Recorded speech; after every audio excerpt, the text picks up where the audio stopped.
Hello, gorgeous seekers, and welcome to our moon magic and the discussion for the Libra new moon on October 16th, 2020.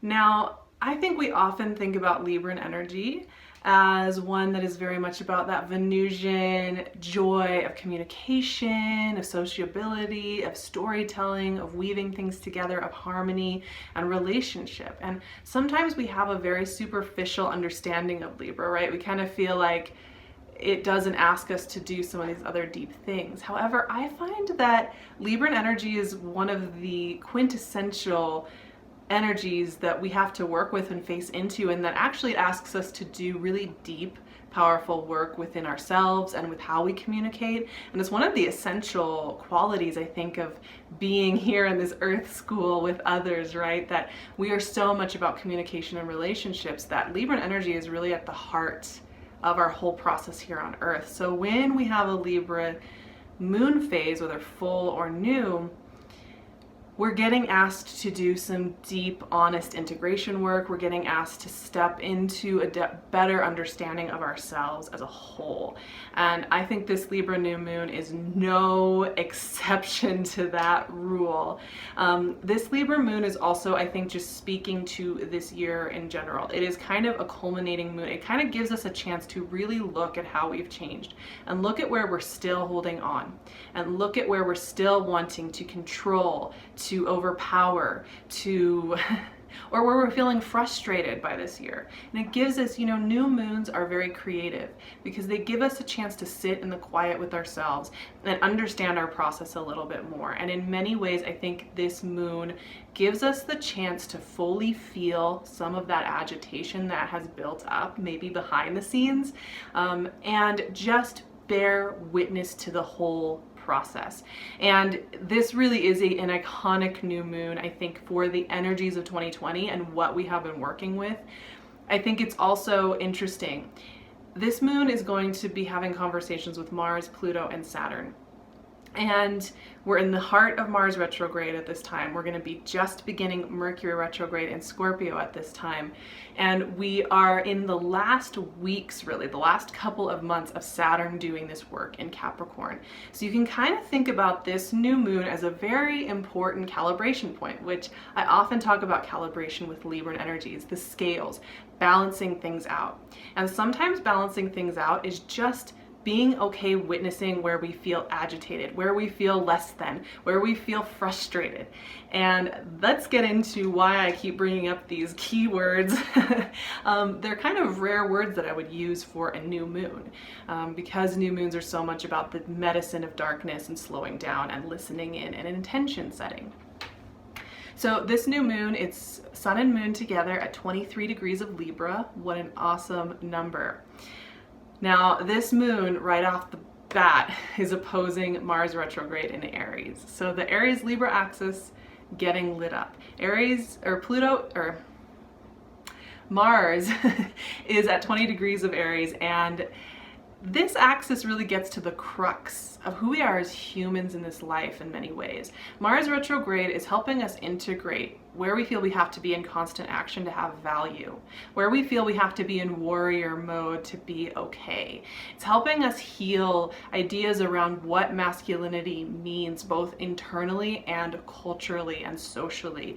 It's helping us heal wounds around our self-protective mechanisms that are turning walls into prisons within ourselves and within our communities and within ourselves, right? It's a really powerful transit. And so this one's a very deep, honest thing about who we are and how we want to show up in the world. Opposing this new moon in Libra, this is about how we communicate, how we connect. And are we doing that in healthy ways? Are we doing that in ways that feel like they're really expressing who we truly are? So that axis alone getting lit up really asks us to sit in reflection around these themes. It's a really potent point, I think, in the Mars retrograde to just take a moment and see how much you've learned. That retrograde started back in September, so we're really in the heart of it at this point. So you may have noticed over the last month big themes coming up around that Martian retrograde. Now, this moon not only opposes Mars, it also squares Pluto and Saturn in Capricorn. And this is iconic as well. In so many ways, this moon is iconic for 2020. You know, Pluto's at 22 degrees, Saturn's at 25 degrees of Capricorn. They're in conversation. Now, squares have been happening a lot with Saturn and Pluto and Jupiter even this year. We keep having these squares of energy challenging us to look at ourselves, where we want control, where we want to be practical, but then we feel frustrated by our practical plans getting slowed down. There's almost a cosmic sense of humor in this moon because October is so much about the mystic process. It's so much about the subtle energies, the quiet internal voice, ancestral wisdom, and listening into the non-linear energetic powers from within us and how the universe kind of works on that energetic level. And that doesn't always translate into when we want to be on task with Mars and Saturn energy, when we want to be in control and be in charge of our transformation, like with Pluto. And so this moon is kind of saying like, okay, we're going to agitate all these parts of yourself that want control, that want to have the answers now, that want to be practical and empirical and know what things are going on. And we're going to have you sit with those during a month of deep mystery and deep wonder. We're getting closer and closer to Scorpio season. We're just days away from Scorpio season during this new moon. We're prepping for a very powerful time of transformation. I'm getting full body chills when I'm talking about this right now. So, like I said, all these cardinal signs are getting lit up, and that is Aries, Cancer, Libra, and Capricorn. There's nothing going on in Cancer right now, but if you have cardinal energy strong in your chart, this is going to be a powerful moon for you personally. Now, I'm going to give you advice that, I don't know, sometimes you may not think about this as like the first thing you would think of after I've just described a moon that feels a little agitated, a little frustrated, a little bit like I just want to be able to take action and move on things. I just want to be able to think linearly and even to be able to sit down during this moon and set those intentions. You know, a lot of times we talk about new moons being a time where you do an intention setting ritual. You decide what you want to work on the next month. You decide who you want to become. Even that may feel a little bit like squishy in your mind, like you can't quite grasp on to exactly what it is you want to say during this moon. And I think that's okay. You know, this moon is just wanting you to sit with the discomfort around where you feel unworthy or where you feel frustrated because you feel powerless, because you feel unseen or unheard. I think it makes so much sense in the context of the world right now that these feelings are there and they're okay to feel. And I think it's important to feel them and face into them. I think the other part of that is give yourself credit for everything you have been working with this year, because we are really coming to the head of a lot of the hardest energies of 2020 right now. This moon in some ways I feel like is like the densest point in a series of moon conversations, in a series of Martian conversations, in a series of Saturn conversations that we will see this year. In some ways this new moon is just asking us to calibrate and recognize that it's okay to feel agitated, that it's okay to feel powerless, that it's okay to feel like things have gotten turned upside down. Now, I think when you lean into that, you let yourself just feel. The second part of that is to know that that doesn't actually dictate how we move forward from this moon. It doesn't dictate our reality. So you may be feeling like you just wish you could have it all sorted by now. You wish you could have the answer. You wish you could have the control. You wish you felt more seen. Whatever it is that's coming up for you on the bigger scale of things. You know, you could feel those things, but just remember that that's only one part of the conversation. This moon's gonna light those things up a little bit, but then quickly move on, right? So you have a couple of days to just witness them and then understand that those do not dictate your life. They do not dictate the way this world is going to move forward. They do not dictate time and how it works moving forward, and that you don't have to let it be the thing that takes you down, right? I think the other side of this is this can be, once you lean into letting yourself fully face into this oppositional square type energy, the ability to really ask for what you want comes out. I think when we let ourselves feel some of that frustration and that anger, and that even like this is unjust, right? That just sometimes we want to control it because we want to be in a place of peace, or we want to be in a place of empowerment. We don't let ourselves fully embrace these other types of darker shadow side emotions. This moon is just kind of giving you a moment to say, let those emotions come up and move through you, so that you can really hear what it is you are wanting to intention set. You can really hear what it is you are wanting to move forward on, because this can be a very useful moon for that.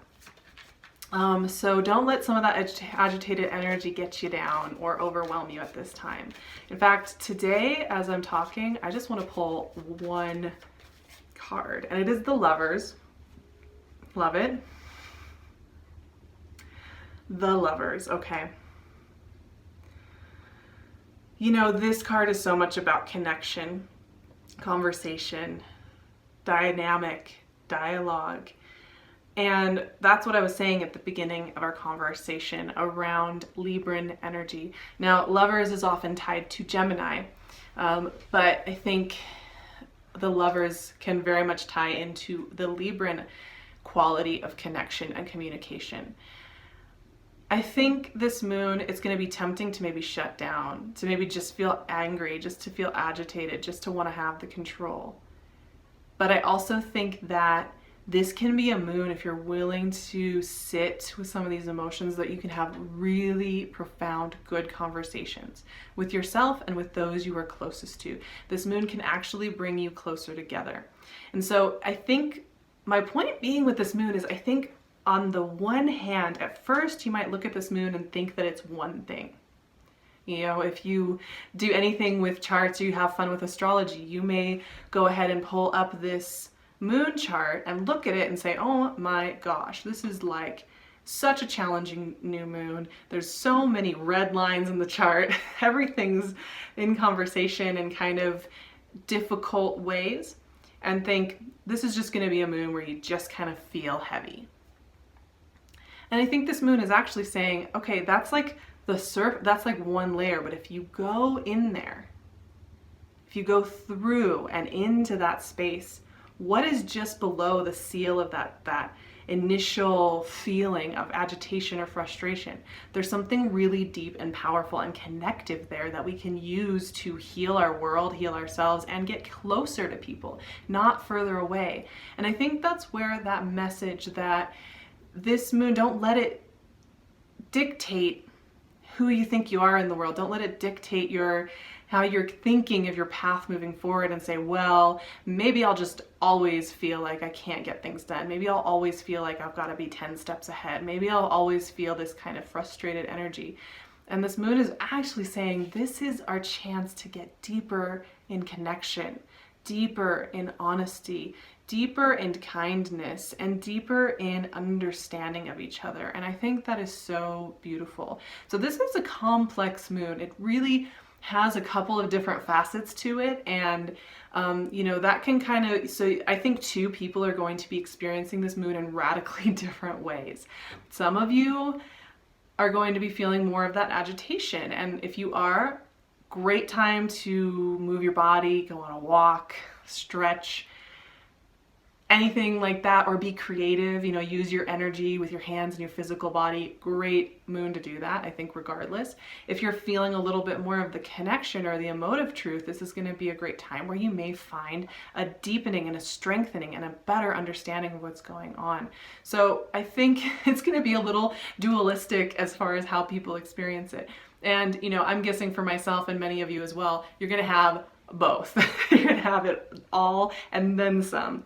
But don't let it intimidate you. Once again, you know, I can be talking about these themes and you could say, oh gosh, like, block out my calendar next week, I won't be able to handle this. I think we'll all be able to handle this. Once again, new moons are here to support us and get us curious about what we're really asking for.